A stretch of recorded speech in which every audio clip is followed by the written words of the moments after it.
ہمارے آج کے مواد میں ایک بہت ہی دلچسپ جملہ ہے جو کہتا ہے طاقت حکمران کی جرت کو آزماتی ہے مگر مال اس کے کردار کو۔ اور یہ جملہ آج کی ہماری گفتگو کا مرکز ہے۔ بالکل، آج ہم حضرت ابو بکر صدیق رضی اللہ عنہ کے دور خلافت میں مالیاتی دیانتداری کے اصولوں پر بات کر رہے ہیں، اور اس کے لیے ہم ظہیر احمد میر کی کتاب the foundation of Islamic jurisprudence کے ایک تجزیے کو دیکھ رہے ہیں۔ جی، اور یہ تجزیہ خاص طور پر اقتصادی انصاف اور عوامی خزانے کے تصور پر بہت گہری نظر ڈالتا ہے۔ اور یہ جملہ اس لیے بھی اہم ہو جاتا ہے نا کیونکہ جب جنگوں کے بعد ریاست مستحکم ہوئی تو اصل امتحان، جیسا کہ ماخذ کہتا ہے، تلوار کا نہیں رہا۔ اصل امتحان خزانے کا بن گیا، یعنی ریاست کے وسائل کو کیسے سنبھالا جائے، حکمران اور عوامی دولت کے درمیان کیا رشتہ ہو۔ تو آج ہماری کوشش یہی سمجھنے کی ہے کہ ان اصولوں نے عملی طور پر حکمرانی کے پورے ڈھانچے کو کیسے تبدیل کیا۔ بالکل، یعنی دیانت، شفافیت اور مالیاتی پاکیزگی۔ مصنف کے مطابق یہی وہ ستون تھے جن پر اسلامی معاشی نظام کی بنیاد رکھی گئی۔ تو آئیے دیکھتے ہیں کہ یہ ستون حقیقت میں کتنے مضبوط تھے۔ اور اس سفر کا آغاز ایک بہت ہی بنیادی، شاید سب سے انقلابی تصور سے ہوتا ہے، جسے مصنف مقدمہ نمبر 81 کہتا ہے، بیت المال بطور مقدس امانت۔ بیت المال یعنی ریاست کا مرکزی خزانہ، اور اصول بہت سادہ ہے، ریاست کا مال عوام کا ہے، حکمران کا نہیں۔ یہ سننے میں تو بہت سادہ لگتا ہے۔ ہاں، آج ہمیں یہ بات شاید عام سی لگے، لیکن اگر ہم اس دور کے تاریخی تناظر میں دیکھیں تو یہ ایک بہت بڑا انقلابی خیال تھا۔ بالکل، اس وقت کی جو بڑی سلطنتیں تھیں، روم اور فارس، وہاں تو خزانہ بادشاہ کی ذاتی ملکیت ہوتا تھا۔ جی ہاں، بادشاہ کی مرضی تھی، وہ اسے محلوں پر خرچ کرے یا جنگوں پر، عوام کا اس پر کوئی حق نہیں سمجھا جاتا تھا۔ اور یہیں پر یہ نظریہ تاریخ کا رخ بدل دیتا ہے۔ مصنف اس فرق کو واضح کرنے کے لیے دو بہت اہم الفاظ استعمال کرتا ہے، مالک اور خزانچی۔ جی، حکمران خزانے کا مالک نہیں بلکہ صرف ایک خزانچی ہے۔ اور اس ایک لفظی تبدیلی سے پورا تصور بدل جاتا ہے۔ مالک اپنی ملکیت کو جیسے چاہے استعمال کر سکتا ہے، لیکن خزانچی وہ تو صرف ایک نگران ہوتا ہے، ایک امین، ایک ٹرسٹی۔ بالکل، اس کا کام امانت کی حفاظت کرنا ہے اور اسے ان مقاصد کے لیے خرچ کرنا ہے جن کے لیے وہ امانت اس کے سپرد کی گئی ہے۔ اچھا، یہ نظریہ تو بہت متاثر کن ہے، لیکن یہاں ایک عملی سوال پیدا ہوتا ہے۔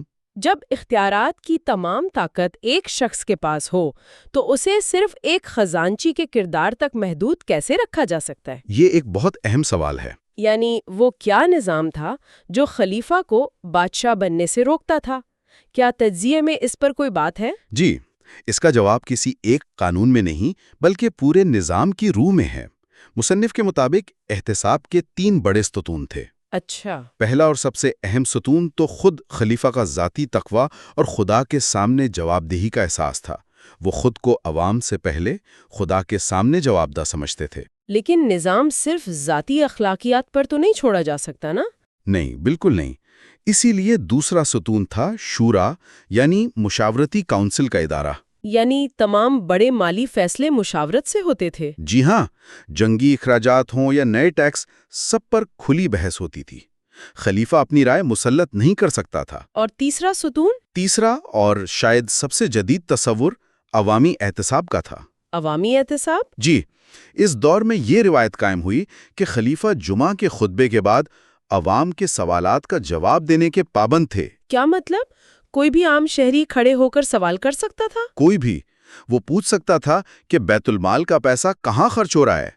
یہ شفافیت اس نظام کی بنیاد تھی۔ یہ تو واقعی حیران کن ہے، یعنی ایک عام شہری کو ریاست کے سربراہ سے براہ راست سوال کرنے کا حق تھا؟ جی، یہ تو آج کے جدید جمہوری نظاموں میں بھی ایک مشکل تصور لگتا ہے۔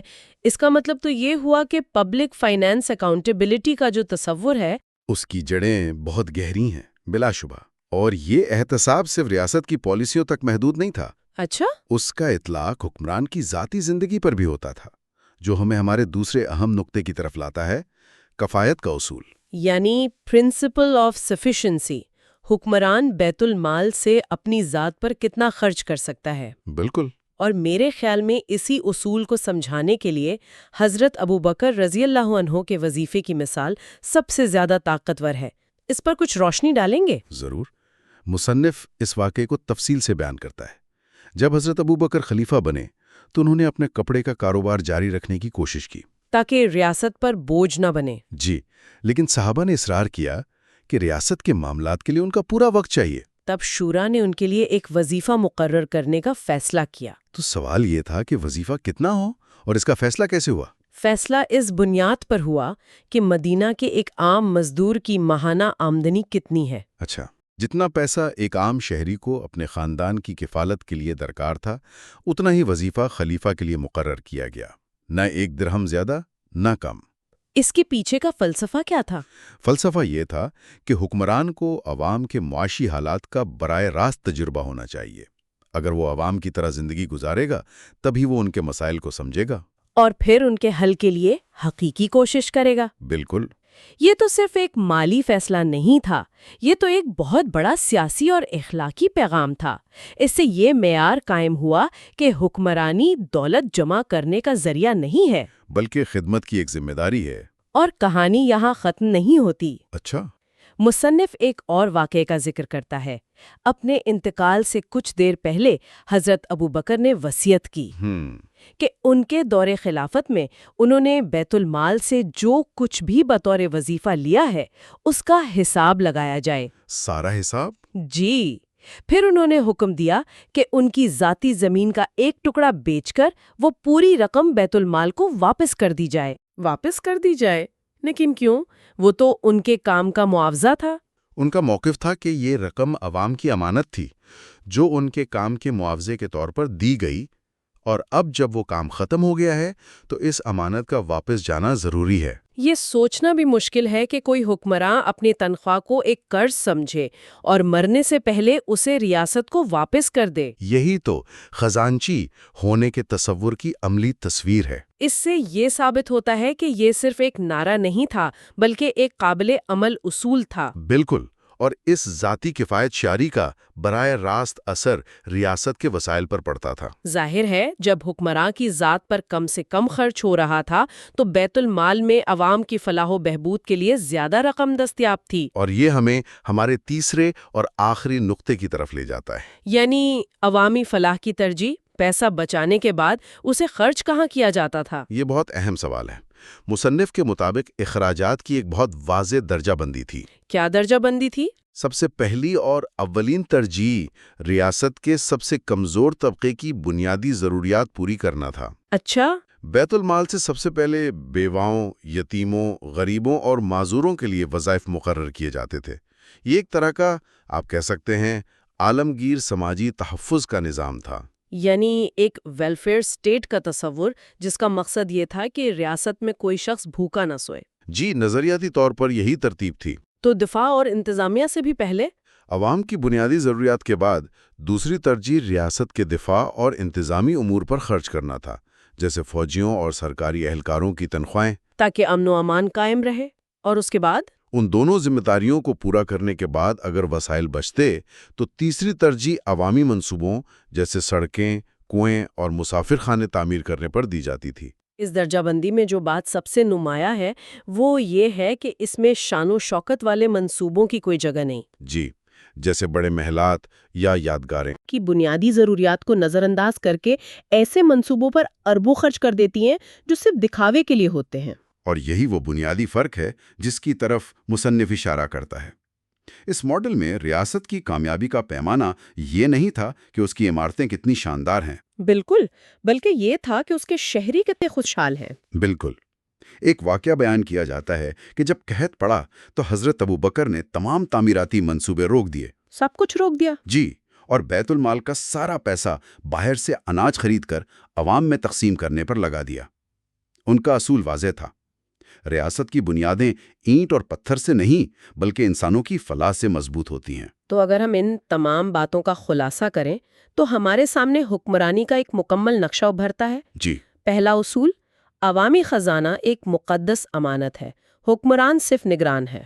دوسرا اصول، حکمران کی ذاتی زندگی سادگی کا نمونہ ہو تاکہ وہ عوام کے مسائل کو سمجھ سکے۔ اور تیسرا اصول، ریاست کے وسائل کی اولین ترجیح ہمیشہ عوام کی فلاح و بہبود ہونی چاہیے۔ یہ ایک بہت سادہ مگر انتہائی گہرا ماڈل ہے۔ اس کے اثرات کسی بھی ریاست کی ساخت اور اس کے رہنماؤں کے احتساب کے نظام پر بہت دور رس ہو سکتے ہیں۔ اگر ریاست کے ہر اہلکار اور شہری کے ذہن میں یہ بات بیٹھ جائے کہ قومی دولت اجتماعی امانت ہے، تو معاشرے سے بدعنوانی اور وسائل کا ضیاع خود بخود کم ہو سکتا ہے۔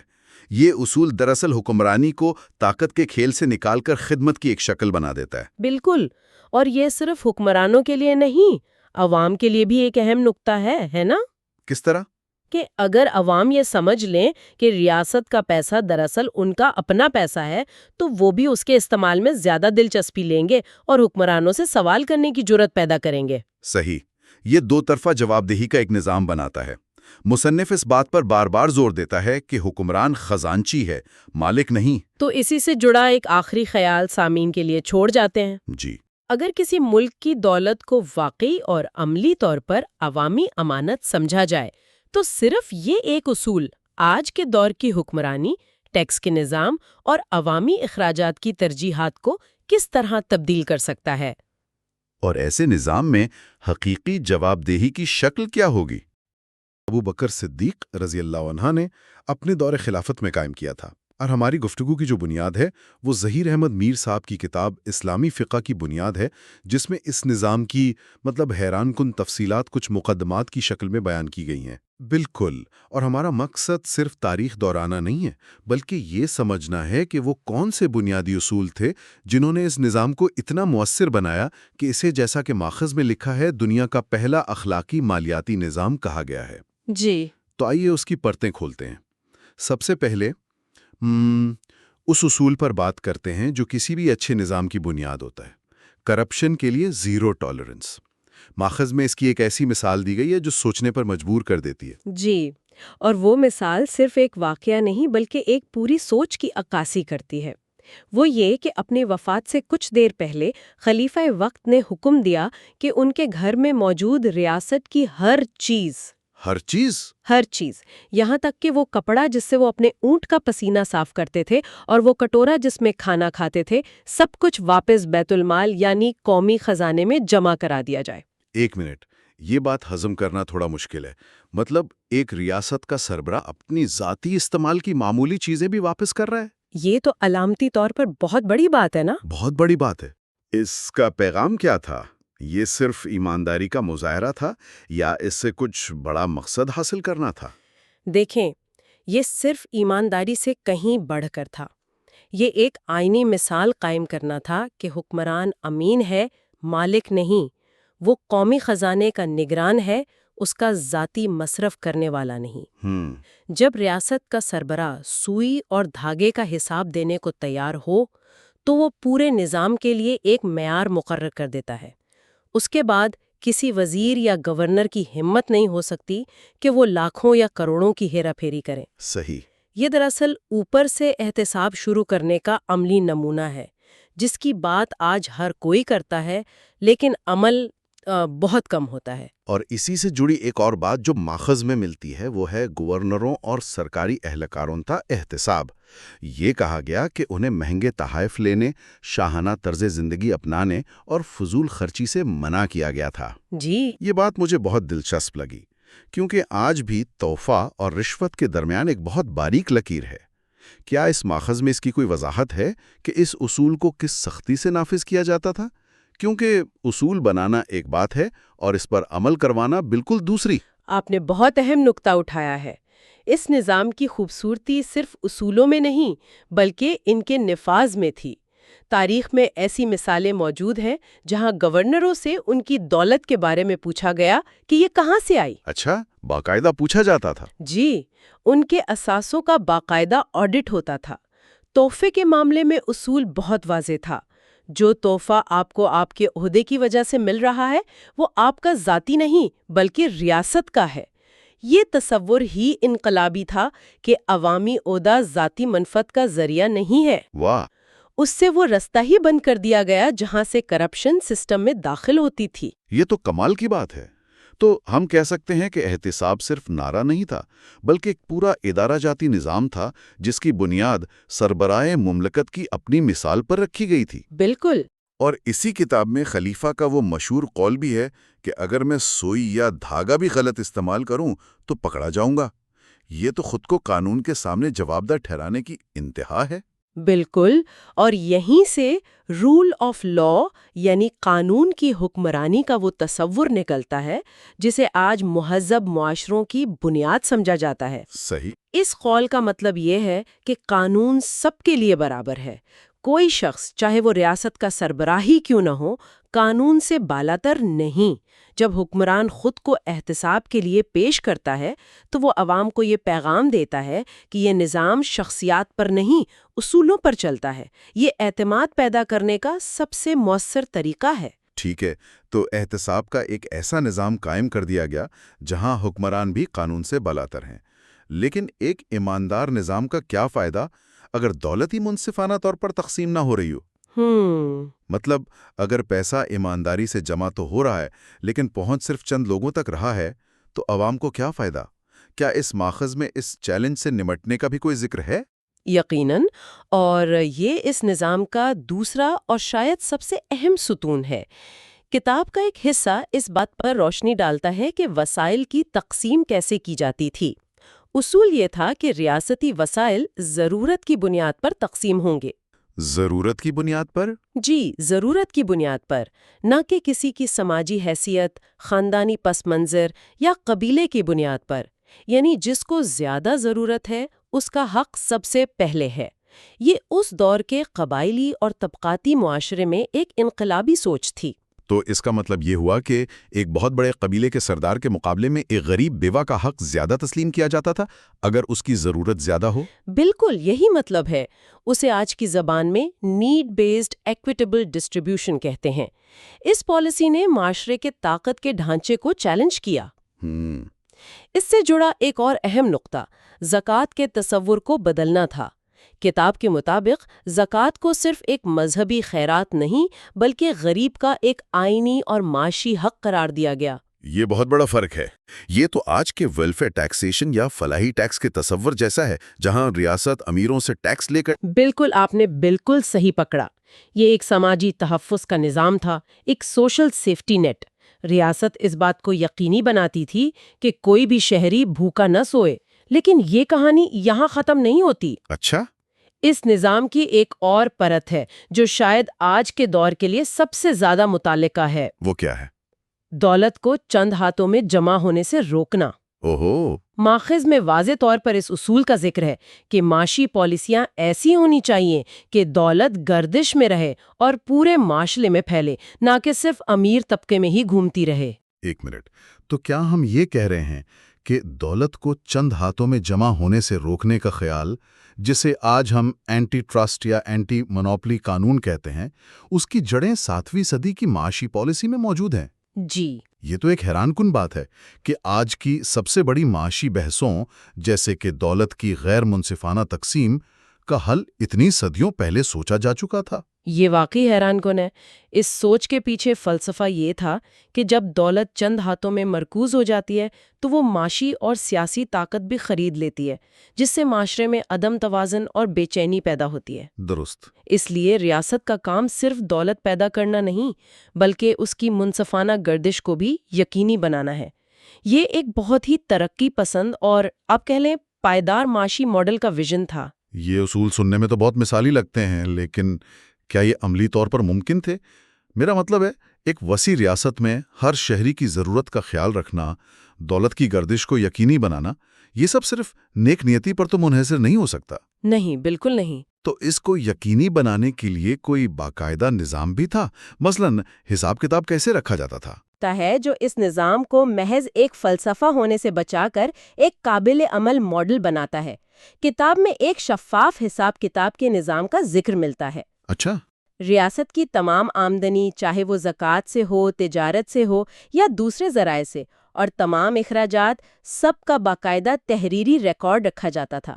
ہر چیز لکھی جاتی تھی۔ یعنی ایک پراپر لیجر سسٹم تھا؟ جی، آپ اسے قدیم دور کا ایک جامع آڈٹ اور اکاؤنٹنگ سسٹم کہہ سکتے ہیں۔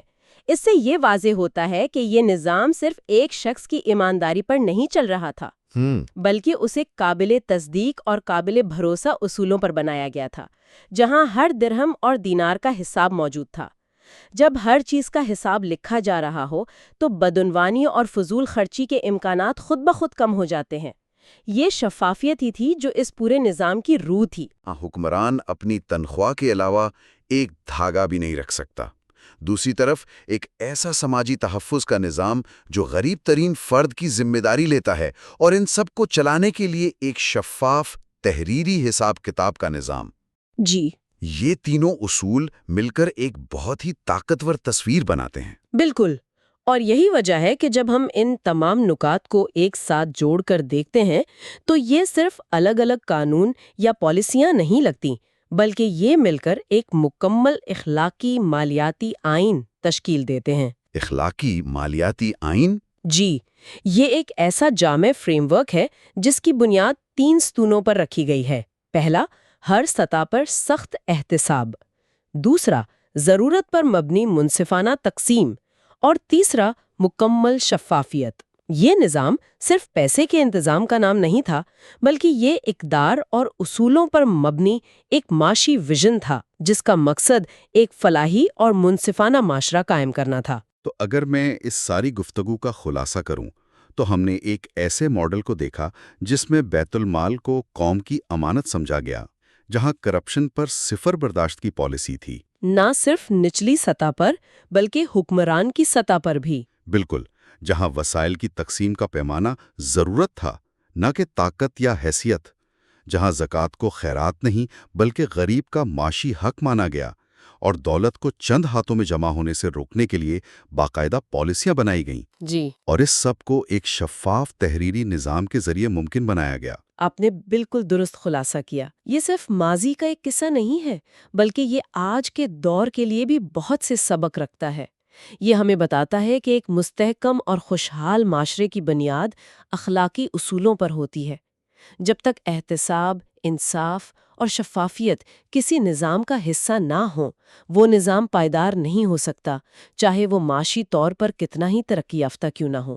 آج ہم نے ایک ریاست کے اندرونی مالیاتی ڈھانچے پر بہت تفصیل سے بات کی اور دیکھا کہ کس طرح صدیوں پہلے انصاف، شفافیت اور احتساب پر مبنی ایک نظام قائم کیا گیا تھا۔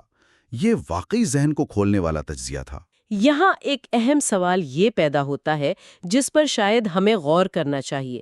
جو ریاست اندرونی طور پر اتنے سخت اخلاقی اور مالیاتی اصولوں پر قائم ہو، وہ بیرونی دنیا یعنی دوسری ریاستوں اور قوموں کے ساتھ اپنے تعلقات کیسے استوار کرتی ہے؟